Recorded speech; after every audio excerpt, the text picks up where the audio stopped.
स्वर्ग किसको मिलता है? मरने के बाद स्वर्ग के द्वार पर 4 व्यक्ति खड़े थे।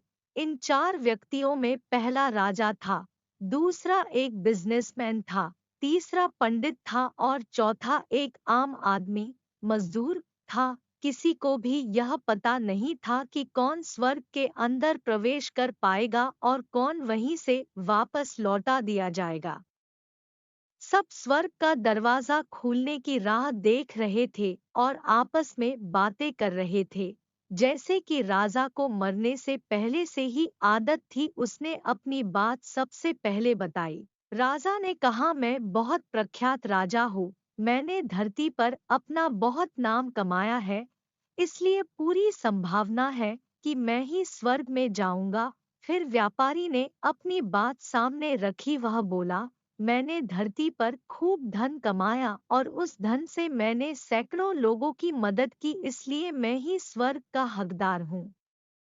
अब बारी थी पंडित की, तो पंडित ने मुंह खोला और सबको यह कहा, चाहे तुम जो सोच लो, लेकिन यह बात तो तय है कि स्वर्ग के दरवाजे खुलेंगे तो मेरे लिए ही। सब जानते हैं कि पंडित दिन रात भगवान को याद करते हैं, इसलिए स्वाभाविक है कि स्वर्ग में पंडित का स्वागत किया जाए। जब सबने अपना अपना पक्ष रख दिया, तब सबकी नजर उस मजदूर पर थी जो चुपचाप अपनी नजरें नीचे झुकाए बिना कुछ बोले वहीं पर खड़ा रहा। स्वर्ग का दरवाजा खुला और वहां पर एक देवदूत आकर खड़ा हो गया। देवदूत के हाथों में एक पुस्तक थी जिसमें इन सभी के कर्मों के बारे में लिखा हुआ था। देवदूत ने सबसे पहले राजा को अपने पास बुलाया और उसको पूछा, तुम बताओ, तुमने अपने जीवन में क्या क्या अच्छे कर्म किए हैं? मैं उन्हें इस पुस्तक में देखकर फैसला करूंगा कि तुम्हें अंदर आने देना है या नहीं। राजा ने कहा, मेरा राज्य जितना बड़ा था उतना ही समृद्ध था और मेरी राज्य के सभी लोग खुशहाल थे। सभी बड़े आनंद से रहते थे, मैंने उन्हें कभी भी किसी भी चीज की कमी नहीं होने दी। यही मेरे अच्छे कर्म हैं। देवदूत ने अपने पुस्तक में देखा और देखने के बाद राजा से कहा, तुम सच बोलते हो, तुमने अपने राज्य की प्रजा को बहुत सुखी रखा था, लेकिन तुमने अपने राज्य की सीमा बढ़ाने के लिए जितने युद्ध किए थे, उन युद्ध की वजह से हजारों सैनिकों ने अपनी जान गंवा दी थी। उन हजारों सैनिकों के परिवार के दुख का कारण तुम बने थे, इसलिए तुम स्वर्ग में नहीं आ सकते। अब बारी थी व्यापारी की।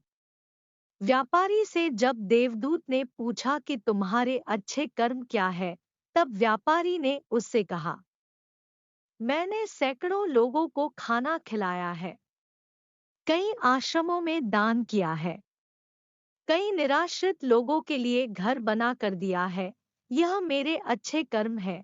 देवदूत ने फिर से अपने पुस्तक में ध्यान से देखा और देखने के बाद व्यापारी से कहा, तुम्हारा कहना भी ठीक है कि तुमने बहुत दान धर्म किया है, लेकिन यह दान धर्म तुमने जिन पैसों से किया है, उन पैसों को कमाने के लिए तुमने न जाने कितने झूठ बोले हैं, कितनी हेराफेरियां की है और कितनी मिलावटें की है, इसलिए तुम भी स्वर्ग में नहीं आ सकते। आपने यज्ञ, पूजा या भगवान का नाम निस्वार्थ भाव से कभी नहीं लिया, इसलिए आपका भी स्वर्ग में आना प्रतिबंधित है। मजदूर यह सब देखकर हैरान था, वह अब तक जिन्हें महान समझता आ रहा था, उनकी व्याख्या स्वर्ग के दरवाजे पर आकर बदल गई थी। धरती पर जिन कामों को अच्छा समझा जाता है, उनका यहाँ पर कोई मूल्य नहीं था। यमदूत ने जब इस मजदूर को अपने पास बुलाया और इससे पहले कि वह उससे उसके अच्छे कर्मों के बारे में पूछता, मजदूर बोल पड़ा, प्रभु, मैं जानता हूँ कि मैं भी स्वर्ग में आने के लायक नहीं हूँ, लेकिन मैं फिर भी एक बार बाहर से ही स्वर्ग को झांक कर देखना चाहता हूँ। बस इससे ज्यादा मेरी कोई इच्छा है ही नहीं, क्योंकि ऐसी इच्छा पालने के लिए मैंने जीवन में कुछ भी नहीं किया है। मैं पूरा दिन मेहनत करता और जो भी पैसे कमाता, उन्हें अपने परिवार के पालन पोषण में खर्च कर देता। इसलिए दान धर्म के लिए कुछ बचता ही नहीं। लोगों की भला मैं क्या सेवा करता, क्योंकि काम के बाद जो थोड़ा सा समय मिलता उसको अपने ही बूढ़े माँ बाप की सेवा में बिता देता। और यह सब करने के बाद मैं कभी कभी मंदिर भी चला जाता और भगवान से जैसा भी मुझे दिया है उस जीवन के लिए धन्यवाद कहता। देवदूत ने अपनी पुस्तक में बड़े ध्यान से देखा और थोड़ी देर देखते ही रहा। फिर उसने मजदूर से पूछा कि तुम याद करके बताओ, तुमने कभी तो कोई अच्छा काम किया होगा। मजदूर ने थोड़ी देर सोचने के बाद बोला, हाँ मुझे थोड़ा थोड़ा याद है। एक बार मैं बहुत भूखा था और मैं खाना ही खाने बैठा था कि एक बहुत ही कमजोर कुत्ता जो ठीक से चल भी नहीं पा रहा था, वह मेरे पास आ गया और मेरे खाने को देखने लगा। तब मैंने अपनी रोटी उसे खिला दी थी और उस दिन मैं खुद भूखा सोया था। मजदूर की बात सुनने के बाद देवदूत मुस्कुराया और मजदूर को बड़े सम्मान से स्वर्ग के अंदर लेकर गया। दोस्तों, अच्छे कर्म लोभ, मोह, माया इन सब भाव में आकर नहीं किए जाते और ना ही उन्हें अच्छे कर्मों की श्रेणी में गिना जाता है। निस्वार्थ भाव से किया गया एक ही अच्छा कर्म भी आपके जीवन के सारे पाप धोने की शक्ति रखता है।